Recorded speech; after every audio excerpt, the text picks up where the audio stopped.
We're in the third year of major drought in California.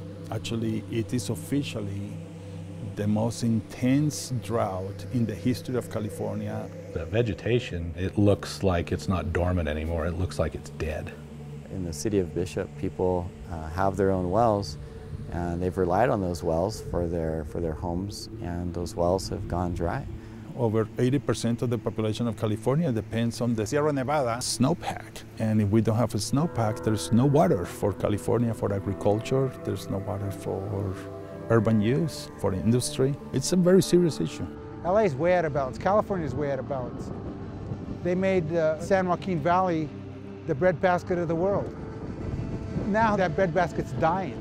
There are more people that want to drill more wells and deeper wells in the San Joaquin and Sacramento Valley than there are well drillers that can drill them fast enough. So this drought has been pretty tough.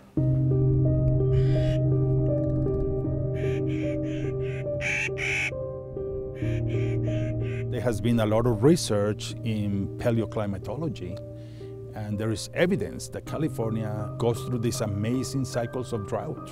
The bristlecone pines are some of the oldest living things in the world. But the neat thing about them, they have tree rings, and their tree rings show in like 14,000 years, we had 10-year droughts, 20-year droughts, 50, 80-year droughts, 200-year droughts. So like this 3-year drought, and California's suffering, I kind of go, this ain't nothing what could happen. You can go close to 30 days without food, but I dare you to go over 3 days without water.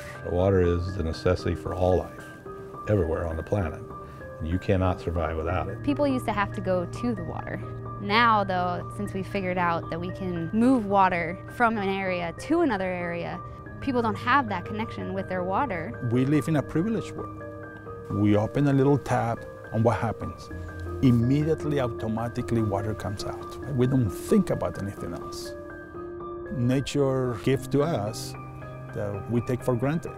We are so privileged, so spoiled with what we have, that we have failed to connect that privilege to the source.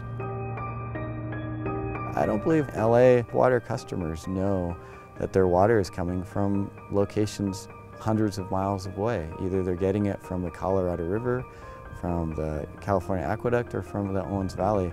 If those water systems don't have the ability to provide the water for LA, what's going to happen to all the people that live in LA?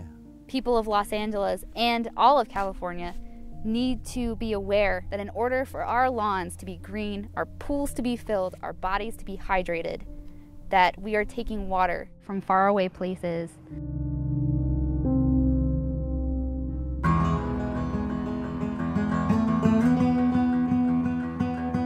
The Los Angeles Aqueduct feeds the city of Los Angeles part of its water. The longest straw is going to backpack the whole length of the aqueduct, 338 miles from Los Angeles to the Basin, and we're going to take the people with us through the water system so that they can see for themselves what it's affecting, how it's affecting people, and gain a better appreciation for that resource.